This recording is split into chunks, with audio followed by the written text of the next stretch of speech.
Hi guys, this is Loai with you. Now, if you have any questions, please post them in the section of question and answer on the dashboard of this course. I will answer them all.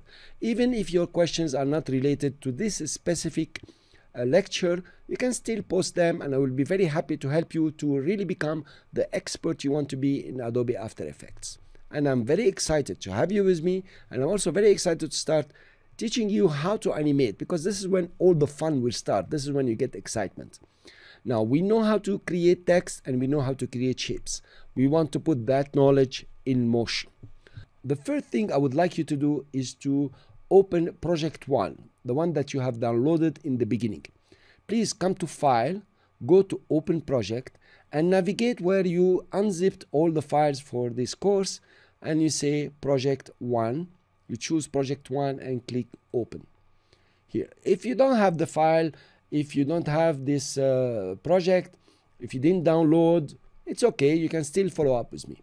So let me show you what we are going to do and what kind of animations we are going to create and the learning experience that you will gain. Now, maybe the animations are not super, completely awesome that can startle everybody. But the basic here is for us to understand how to create animations, how to arrange, for example, our layers, and how to create bigger projects that will allow us to understand how projects are structured and constructed in After Effects.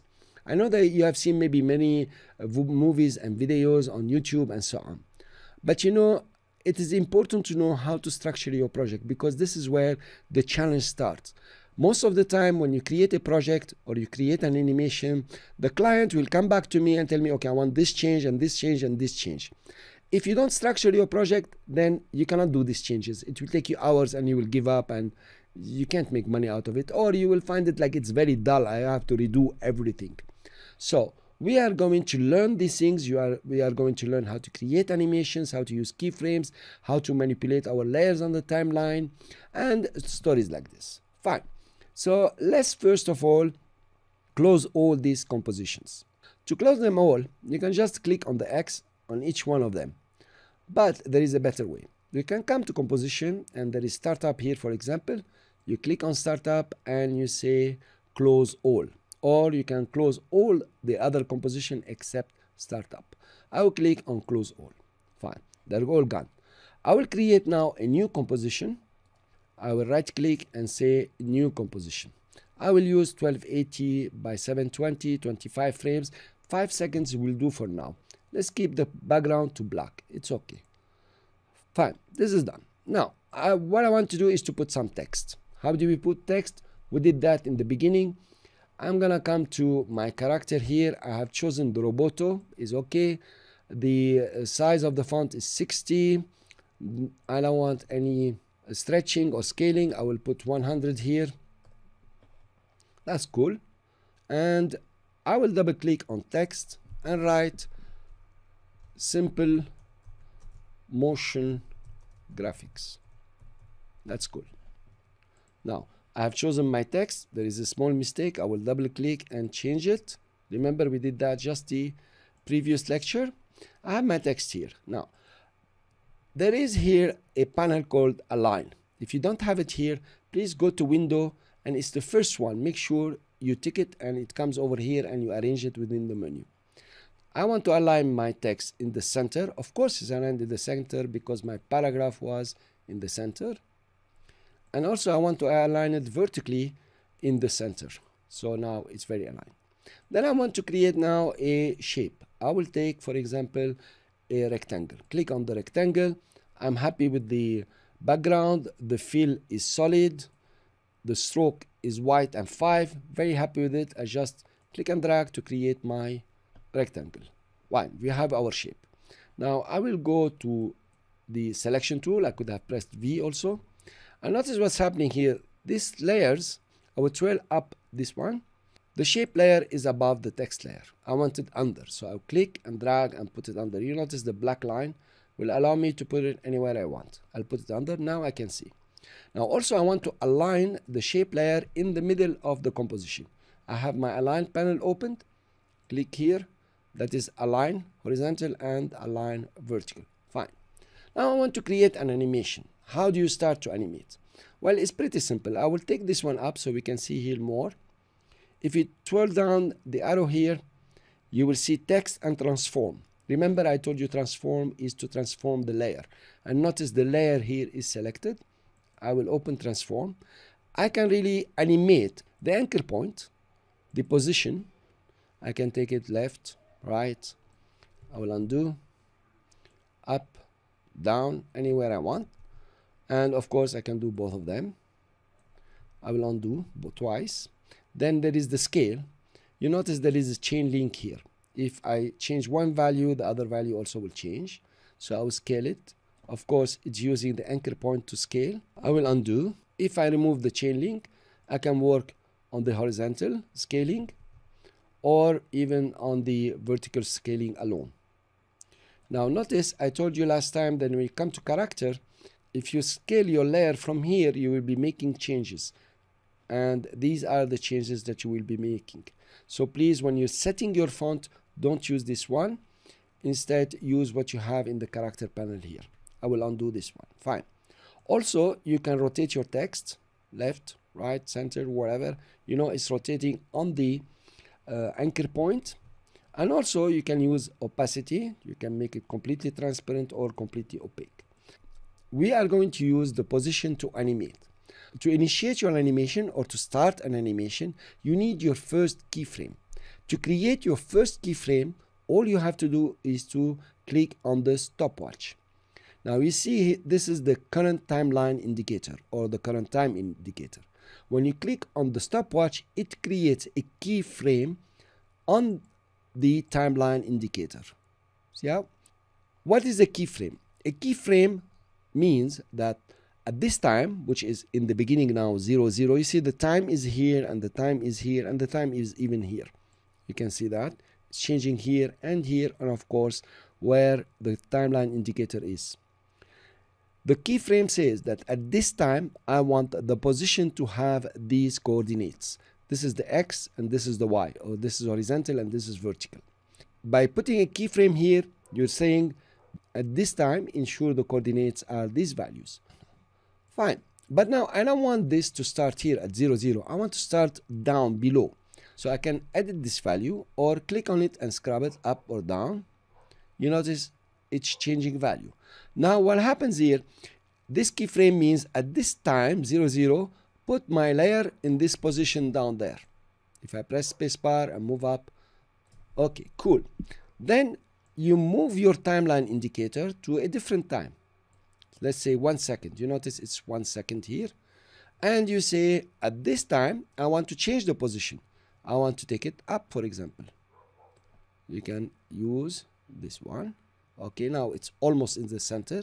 Since my time indicator is on a keyframe, I can use the align and say align it center. Very nice. It was here. So what happens now?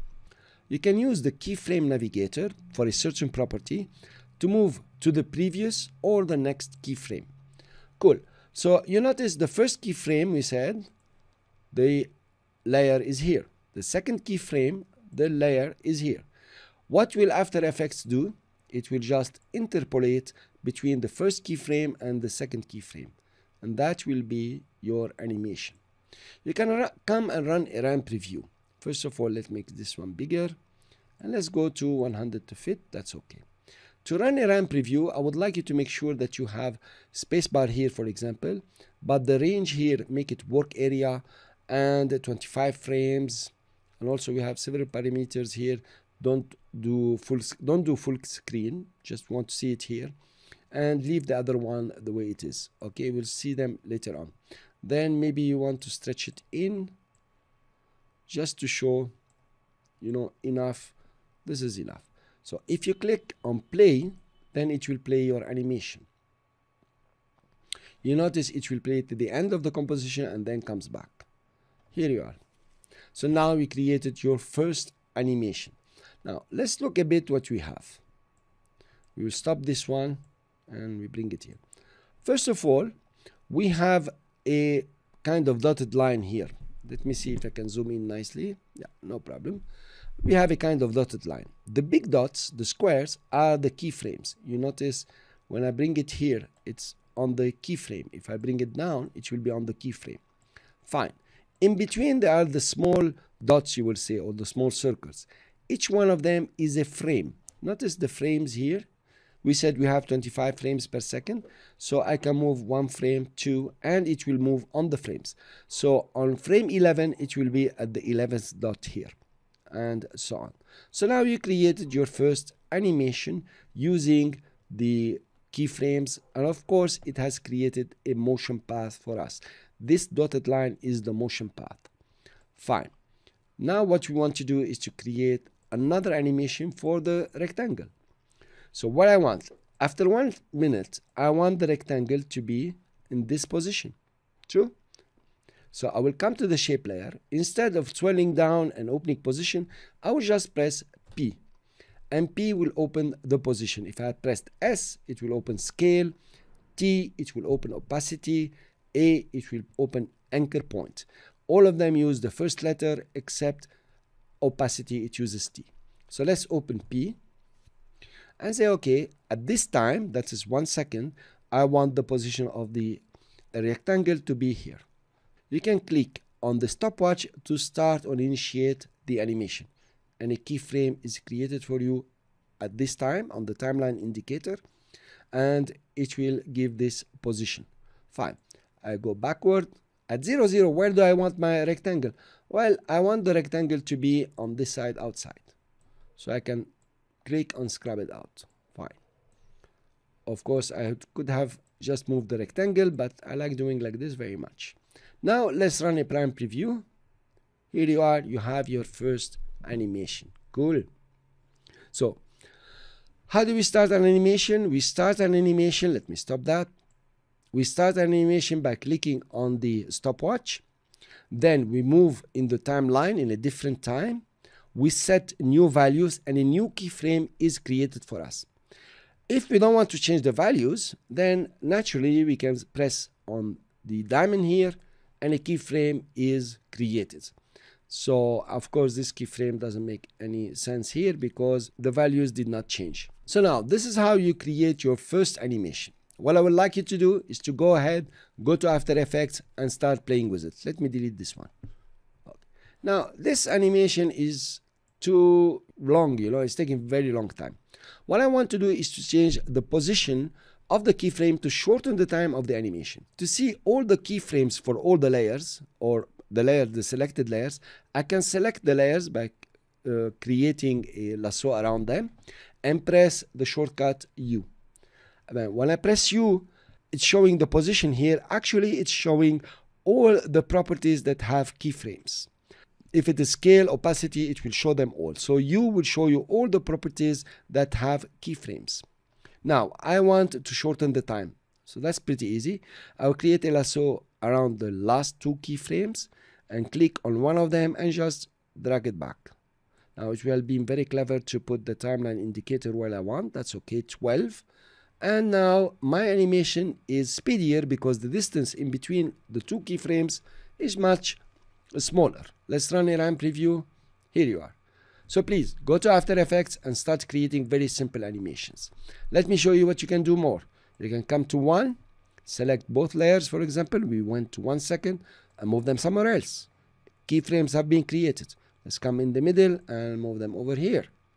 Keyframes have been created. I can move them somewhere else, and here we are, and even more. Bring them here, and then at the end, for example, I want to return them back, put them in the middle to return them to their initial position, and here you are. You have your animation. If you preview it, pressing play, cool.